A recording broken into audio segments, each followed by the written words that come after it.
Türkmen Helsinki Fondunyň agzasy Anna Durdy Hajyewň Ýewropanyň howpsuzlyk we hyzmatdaşlyk guramasynyň we insan hukuklary barada Demokratik institutunyň ýygnagyna eden çykyşy. Dünden bäri bu zalda diskussiýa gepleşik ýaly sözler eşdilýär we bu diskussiýa gatygowy.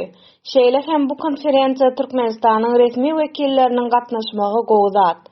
Daşary işler ministrliginiň ornwasarynyň şu ýerde bolýanyna seretseň, Türkmenistan bu konferensiýa uly ähmiýet berýär. Присутствует заместитель министра иностранных дел. Şu ýerden Türkmenistanyň resmi wekillerine ýüz tutdyk.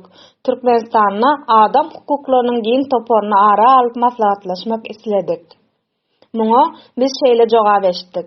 Siz provokatorlar, bu ýerde provokasiýa gurmak isleýärsiňiz. Menne bir sorag bar, Jenap Hajyew.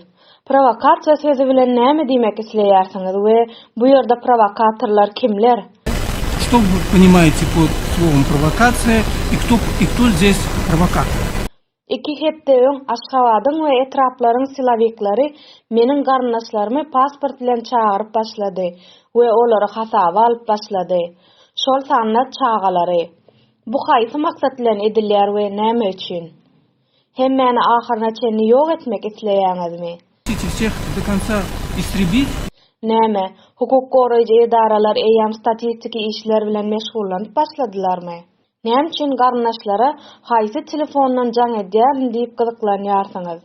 Men özüm aýdyp bilerin, bu Bolgariýa, Varna şäheri, ýurdun we şäher koduny bilýärsiňiz.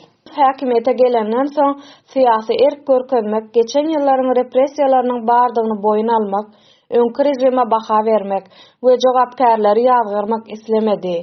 Halkara jemgyýetçiligiň we adam hukuklaryny goraýjylaryň çağırýan zady şu.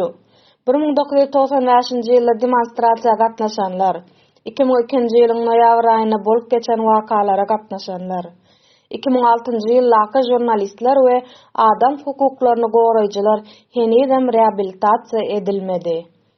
Jenap Hajyew, siz Daşary işler ministrliginden öň Milli howpsuzlyk ministrligine kontrazvedçik bolup işlediňiz. Meniň doganym bilen ençeme gedek duşuşdyňyz. Onuň bilen gürleşdiňiz we duýgudaşlygyňyzy aýtdyňyz. Haýyş edýän, bu ýerde ikiyüzlilik etmäň.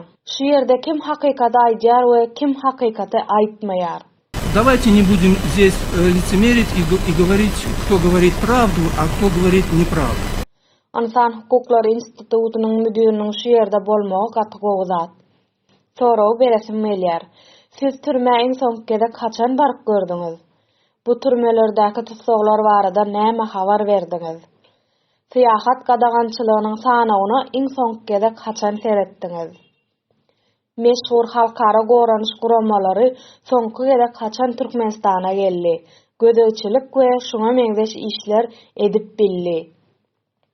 Näme üçin Türkmenistanyň häkimetleri adam hukuklaryny öz syýasy maksatlary üçin ulanýarlar? Meselem, Aşgabat howa menziliniň açylyşyny aýdalyň.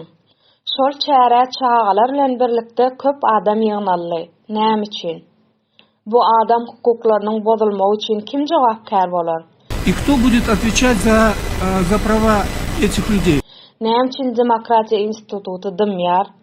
Hususy jaýlary ýykylanna, öýleri ýykylan adamlara adaty kompensasiýa berilmedik halatyna näme üçin Demokratiýa institutu dymýar? Институт демократии молчит тогда, когда сносят жилье, когда не предоставляет нормальную компенсацию. Diýelim, jurnalist Nepes Kuliýew her kim bu hakda habarly. Näme üçin häzir çenli türmede otyr? Ýöne onu neşekeş ýa-da şoňa meňzeş bir zat diýip aýtmaň. Почему до настоящего времени, хотя все говорят об этом, до сих пор находится в заключении журналист Непес Kuliýew? Türkmenistanyna jenayet işiniň gatlaşdyrmagynyň giň gerimdigini we Türkmenistana islenlik adamyň günäkärlenip biljekdigini hemmeler bilýär. Şol sanna siz ýollaşlar ýa-da jenap wekiller. Sag bolan.